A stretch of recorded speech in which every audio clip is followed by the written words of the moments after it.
você sempre aqui do meu lado. Bem-vindos ao nosso canal Biografia Informal. Continuamos falando do queridíssimo e do fantástico Nelson Rodrigues.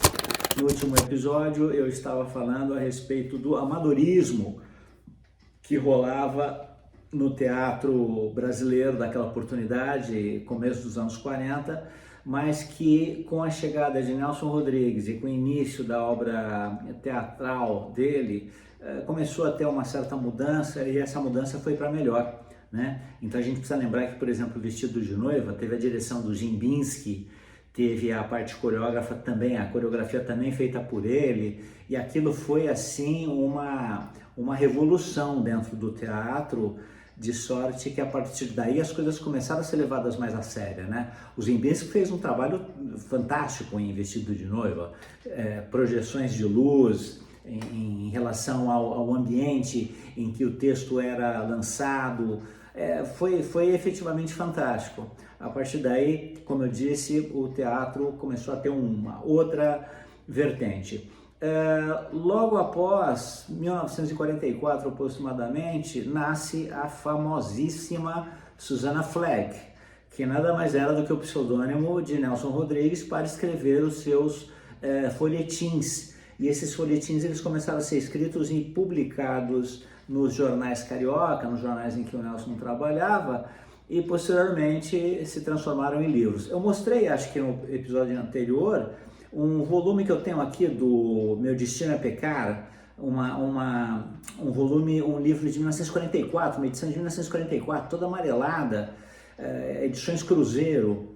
É uma raridade, mas efetivamente é só para deixar claro como a obra dele, ela gerava material abundante, né? Então não se limitava as colunas do jornal, os folhetins semanais, jornalescos, mas acabavam virando livros, as próprias peças, né?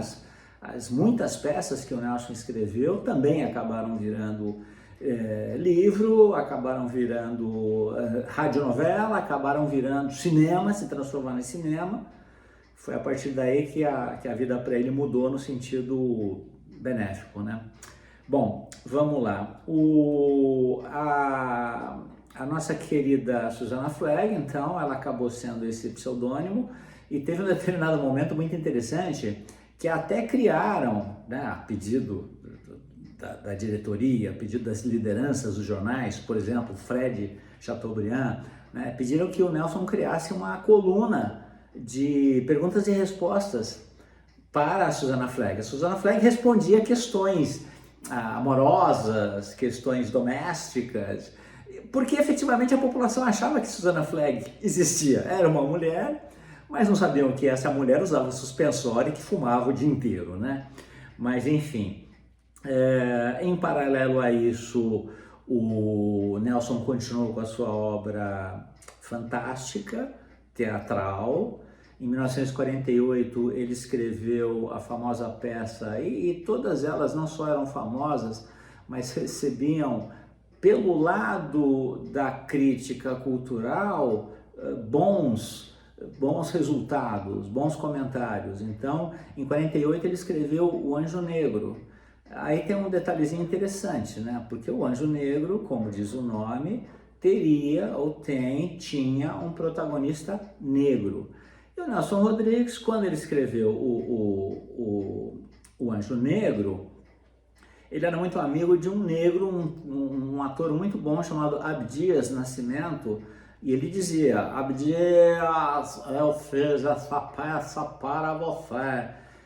E o Abdias falou: tá bom, Nelson. O Abdias já era ciente do limite e do preconceito que havia em relação ao negro. Tanto é que, quando o Nelson foi apresentar o seu texto para os interessados, produtores, o pessoal que poderia liberar teatro, liberar grana, o pessoal, assim, na maneira mais normal do mundo, falou: beleza, né? Então vamos lá. Quem que vai ser o Anjo Negro? Abdias Nascimento. Não pode, o cara é negro? Não, de jeito nenhum. Bom, para vocês terem uma ideia, era o que eles acabaram colocando no papel do Abdias Nascimento como protagonista do Anjo Negro foi um branco pintado de negro. É isso mesmo que vocês estão ouvindo, um branco pintado de negro.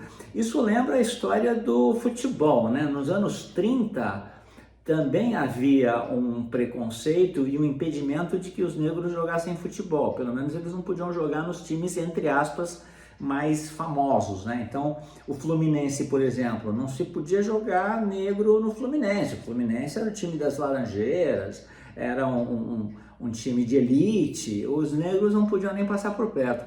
E aí o que acontecia? Acontecia que os interessados no jogo e nas vitórias falavam assim, não, tudo bem, não pode jogar negro, tá fora do pacote, então a gente pega um branco e pega um negro e pinta de branco. Vamos fazer o contrário, pega o negro e pinta de branco. E não como fez o Nelson, que era o contrário. Para vocês terem uma ideia, os negros jogavam super bem, pintados de branco, só que com o passar do jogo, eles iam perdendo a tinta, porque você vai transpirando, vai escorrendo a tinta pelo rosto e o negro vai aparecendo. Mas isso durou algum tempo, viu? Durou algum tempo. E a mesma coisa aconteceu também aqui no time do São Paulo, no nosso estado de São Paulo, capital. E é por isso e por outras que a torcida do São Paulo e a torcida principalmente do Fluminense é chamada de pó de arroz, porque os jogadores negros passavam pó de arroz branco no rosto e iam jogar. E aí ficou essa coisa do pó de arroz, pó de arroz. Os mais velhos vão lembrar desse apelido da torcida são paulina de pó de arroz. Bom, enfim, o que aconteceu foi que Anjo Negro acabou sendo lançado e exibido com um branco pintado de preto. Bom, não tem mais jeito. Em cima disso eu lembro de uma frase famosa do Nelson Rodrigues, quando batendo papo com Abdias Nascimento, que ele dizia assim: o branco não gosta de negro, o negro não gosta também de negro, com aquele jeitão dele de falar, né? Mas é uma coisa louca. No fim, a peça foi em cartaz, o Anjo Negro, ele era branco pintado de negro. Nessa peça você teve quase que como estreia a Maria Della Costa, linda Maria Della Costa, também com 13 anos de idade, aparecendo pela primeira vez nos palcos, a Anissete Bruno. Lembra da Anissete Bruno? Anissete Bruno. E a Anissete Bruno era filha de Nonoca Bruno. Nonoca era apelido da mãe dela. Ocorre que o Nelson se apaixonou. O Nelson sempre em estado de paixão, né? Ele vivia movido pela paixão. Ele sempre tinha que estar apaixonado. E ele se apaixonou pela Nonoca. Quer dizer, ele se apaixonava por todos, mas ele se apaixonou pela Nonoca. E aí começou uma campanha para que ele a conquistasse. Um belo dia, um amigo dele falou assim: e aí, Nelson, como é que tá aquela paquera lá? Ele falou: estamos indo, tô mandando flores de manhã, de tarde e de noite. Com essa enxurrada de flores não tem mulher que aguente. E realmente a Nonoca Bruno não resistiu e acabou iniciando um caso com o Nelson. Ele tinha parceria numa garçonnière, num apartamentinho pequeno no centro, que era exatamente palco dos encontros amorosos.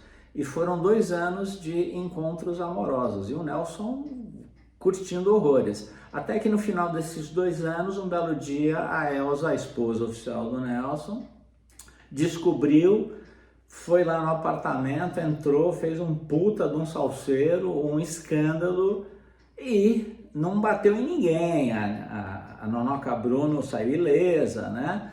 Mas o romance acabou por aí, né? Infelizmente o romance acabou por aí. Mas segue a vida, né? Uma coisa que é interessante falar, acho legal falar agora, é o seguinte: a base para o Nelson escrever as suas histórias,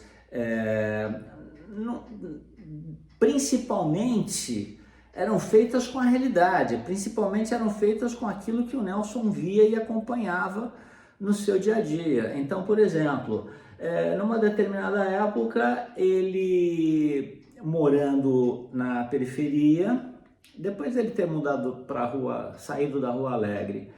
O que acontece? Um determinado fulano que era super judiado pela mulher, a mulher vivia falando mal do fulano, do marido, você é um banana, você é um merdinha, tá? Um belo dia esse marido pega a mulher pelos cabelos, no meio da rua, dá-lhe uma surra de cinta, a vizinhança toda olhando, bestificada, e depois que ele termina de dar aquela surra, quando ele já bateu bastante, ele fala, puta, deixa eu parar, ele dá aquela paradinha, e quando ele dá aquela paradinha, a mulher pega, se agarra nas pernas dele, e vai subindo pelo corpo dele, começa a beijá-lo, e a partir daí, essa esposa virou um símbolo de amor, casal perfeito, os dois sempre de mãozinha dada, abraçadinhos.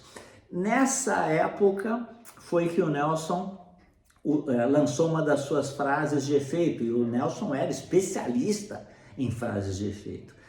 E ele disse naquela oportunidade, toda mulher gosta de apanhar. Quando ele falou isso, que toda mulher gosta de apanhar, teve um certo impacto, né? Um impacto assim meio de surpresa e meio negativo. E virou chacota para muita gente. Então, por exemplo, nessa época, o Nelson tinha os dois filhos dele, o Nelsinho e o Jofre. E aí, quando o Nelsinho e o Jofre chegaram na escola, a molecada, e aí, sua mãe já apanhou hoje? Sua mãe já apanhou hoje? Não sei o quê. Era uma coisa assim, virou chacota. Mas depois, com o passar dos anos, o Nelson acabou mudando um pouco esse texto de que toda mulher gosta de apanhar. E ele falava, toda mulher gosta de apanhar, menos as normais. Ele deu uma melhorada. Bom, segue a vida. Ele escreveu uma peça chamada A Falecida, e A Falecida nada mais era do que uma tragédia carioca. E a partir daí, a partir dessa peça, A Falecida, um humor ferino, ele começou a aparecer nas histórias do Nelson, né? Ele começou a aparecer. E consequentemente não, mas concomitantemente, nessa época da vida do Nelson, ele também começou a ter um caso, e esse é um caso muito interessante, né? Porque ele começou a ter um caso com uma mulher chamada Yolanda, e ela era uma espanhola, e o Nelson sempre com a paixão, ele estava apaixonado por ela, começaram a ter um caso, ocorre que, de repente, a Yolanda aparecia grávida. A Yolanda aparecia grávida e às vezes eles tinham se visto fazia algum tempo, o Nelson achava estranho, pô, mas ela apareceu grávida, faz tempo que eu não a vejo, tal, pum, nasceu a filha número 1. Aí de repente a Yolanda aparece grávida de novo, tum, depois de 2 anos, aparece o filho número 2, o Paulo César. Aí de repente aparece a filha número 3, novamente grávida, 3 anos sem ver o Nelson. Ou seja, num período de 4, 5 anos, ela teve 3 filhos e ela alegava, e alega até hoje, serem do Nelson, pelo menos esses filhos alegam. O que ocorreu, e aí vem o detalhe interessante, depois desse caso, e com muita briga, essa mulher espanhola era ela cheia de escândalos, tal. Depois desses 3 filhos, ela deu uma sumida, sempre com muito escândalo, muita briga. Depois de uns 10, 12 anos, aparece na vida do Nelson uma das filhas, se não me engano foi a Sônia, dizendo o seguinte, falando, olha, eu sou filha da Yolanda, só que eu sou filha da Yolanda com você. Então, eu queria uma ajuda financeira, nós estamos precisando de grana, mamãe está ausente. Ela falou, mamãe está ausente, mas não falou, mamãe está presa. Mamãe estava presa, e Yolanda estava presa. Mamãe está ausente e eu estou precisando de dinheiro, então eu vim aqui pedir dinheiro para você e tal. Aí o Nelson falou para ela o seguinte, falou, minha filha, desses 3 filhos da Yolanda, com certeza o Paulo César é meu filho. É parecido comigo, ele é meu filho. Agora me desculpe, você e a outra, eu não sei quem é o pai. Então eu só vou ajudar o Paulo César.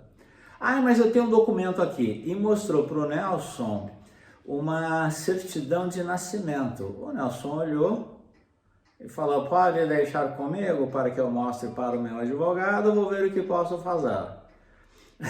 O Nelson mostrou para o advogado a certidão de nascimento, e a certidão de nascimento tinha sido emitida em Barueri. Isso, Barueri. O Nelson é carioca. Quando o Nelson chegava perto do Leme, ele já se sentia no estrangeiro, né? Ele ficava com saudade do Brasil quando ele chegava no Leme, né? Imagina Barueri, aqui no interior de São Paulo, do lado da cidade, isso em 1940 e pouco. Aí, nessa certidão de nascimento expedida no cartório de Barueri, dizia que quem foi declarante era o pai. O advogado do Nelson falou assim: Nelson, você já foi para Barueri? Ele falou: nem de disco voador eu fui para Barueri. Nem sei o que é isso aí. Conclusão, por conta disso, ele, mais um motivo para ele não ajudar financeiramente essas duas meninas, ele só dava dinheiro para o Paulo César. E sem falar no seguinte, a Yolanda estava presa por estelionato, ela estava presa por ter falsificado documentos, sabe-se lá quais, né? Então acho que o Nelson, nesse sentido, ele tinha razão.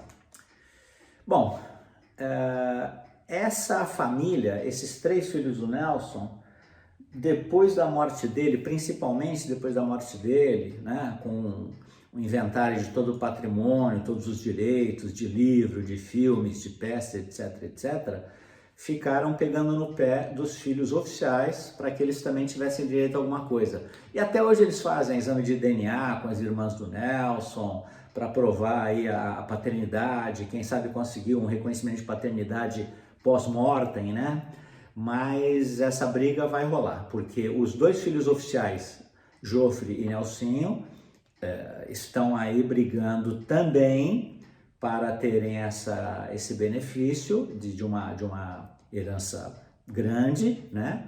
Um legado grande de toda a obra do Nelson, além de compartilharem com a filhinha Daniela do Nelson, aquela filha que ele teve com a Lúcia, menina com problemas mentais, com paralisia cerebral, cega, surda, muda, que não andava, vida vegetativa. Essa menina viveu até os 55 anos, ela faleceu outro dia aí, ela viveu os 55, apesar dos médicos dizerem que ela teria uma vida curta, mas ela acabou sendo bem cuidada, né, e viveu até os 55 anos de idade. Coisas de pais e filhos, né, herança, dinheiro, isso acontece. Então é isso, meus queridos, eu espero vocês na próxima semana com, provavelmente, o último capítulo da saga e da história desse fantástico Nelson Rodrigues. Eu espero que vocês estejam gostando. Dê o seu comentário, dê o seu like, se inscrevam, compartilhem e eu vou ficar feliz da vida. Um abraço, um beijo para todos vocês. Tchau.